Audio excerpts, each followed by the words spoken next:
केंद्रीय बजट हाय हाय, car labour code bill हाय हाय, car labour code bill हाय हाय। सभी नारे लगा रहे हैं खिलाफ और बजट और लेबर कोड बिल के। सीतारामन मर गया मोदी, अरे पूंजीपतियों के दलाल की यही दशा हो, पूंजीपतियों के दलाल की क्या तबाही, अरे पूंजीपतियों के दलाल की क्या तबाही। चिता से आवाज भी आने लगी है। मजदूर एकता जिंदाबाद, मजदूरों के एकता से जो टकराएगा,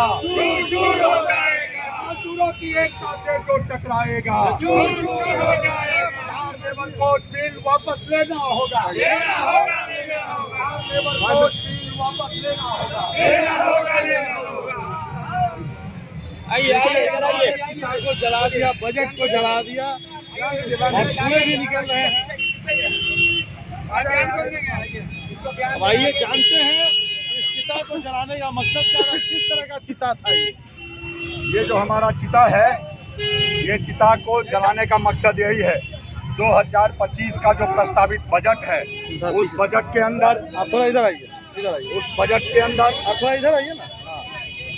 उस बजट के अंदर किसान विरोधी, मजदूर विरोधी, युवा विरोधी, छात्र विरोधी बजट पेश किया गया।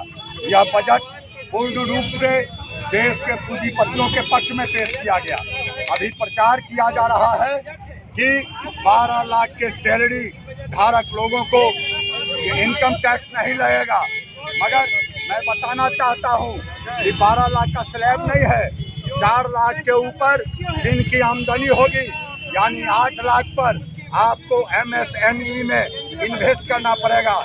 ये कोई नई बात नहीं है। जब पुरानी सरकारें थी उस वक्त भी अगर आप LIC के अंदर या सरकारी बैंकों के दूसरे खातों में आप अगर इन्वेस्ट करते थे तो आपको रिटर्न पर फायदा दिया जाता था, आपको इनकम टैक्स में फायदा दिया जाता था।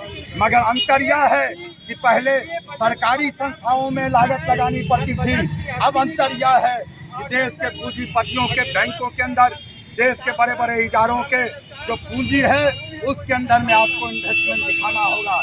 इसलिए ना तो कहीं कोई रियायत दिया गया है, ना तो कोई फायदा दिया गया है। रहा सवाल बेरोजगार युवाओं के रोजगार का, कहीं से इन्होंने कहा कि हम सृजन करेंगे। केंद्र सरकार के अंदर अभी भी 11 लाख के ऊपर जो पद हैं वो रिक्त हैं। एक बात बताइए, भाजपा तो बोले कि जनता के लिए बड़ा बजट है, मिथिलांचल को मखाना बोर्ड दे दिया गया, क्या मिथिलांचल को मखाना बोर्ड से खुश नहीं है आप?